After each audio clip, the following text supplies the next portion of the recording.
તો ડોક્ટર બાબા સાહેબના અપમાનને લઈને જય ભીમ સર્વ સમાજ ભારત એકતા મિશનના રમેશભાઈ વણકરે કલેક્ટરને આવેદનપત્ર આપ્યું છે। તો પેટલાદ તાલુકાના ભવાનીપુરા ગામના સરપંચ દ્વારા શંકર ભગવાનનું વાહન ગણાતા આખલા એટલે કે નંદીને જેસીબી મશીનથી ગંભીર ઈજા પહોંચાડી હતી, જેથી આ આખલાનું મોત નીપજ્યું હતું। ત્યારે આ બનાવને લઈને ગામમાં પણ ઘેરા પ્રત્યાઘાત પડ્યા હતા।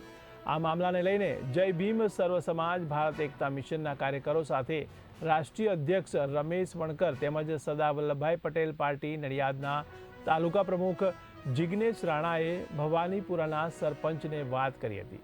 ત્યારે સરપંચે સત્તાનું રૂઆબ બતાવી નંદી વિશે તેમજ બાબા સાહેબને પોતાના ખિસ્સામાં લઈને ફરું છું, જાઓ તમારે જેને ફરિયાદ કરવી હોય તેને કરો તેવી અપમાનજનક ભાષાનો ઉપયોગ કરતા કલેક્ટરના પ્રતિનિધિને આવેદનપત્ર આપી 20 દિવસમાં કાર્યવાહી કરવામાં આવે તેવી માંગ કરી છે।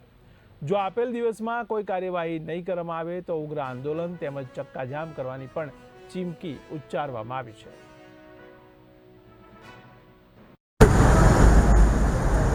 જી આપનો પરિચય આપશો ને આજે કલેક્ટર કચેરીમાં આવીને આવેદનપત્ર આપવાનો વિષય જણાવશો। જય ભીમ સર્વ સમાજ ગુજરાત પ્રદેશ સચિવ શૈલેષ પંડ્યા।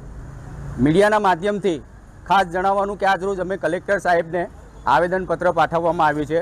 પેટલાદ તાલુકાના ભવાનીપુરાના માથાભારે સરપંચ જે વારંવાર ઘર્ષણમાં ઉતરે છે અને તાજેતરમાં જ શિવરાત્રિના પવિત્ર દિવસે જેસીબી દ્વારા નંદી મહારાજ ઉપર બુલડોઝર ફેરવ્યું હતું તેવી ઘટના પણ સામે આવી છે અને નંદી મહારાજનું મોત પણ નીપજ્યું છે। છતાં SC સીટ પર લડી અને ખ્રિસ્તી ધર્મ પાળે છે। આવા અનેક મુદ્દાઓ સાથે આજરોજ અમે આવેદનપત્ર પાઠવ્યું છે અને આવનાર દિવસની અંદર કલેક્ટર સાહેબને વિનંતી છે અને પોલીસ તંત્રને ખાસ જણાવવાનું કે તેઓ પર કાયદેસર કાર્યવાહી કરે અને આવા માથાભારે સરપંચને જેલના હવાલે કરી સરપંચ પદેથી દૂર કરે તેવી અમારી માંગણી છે।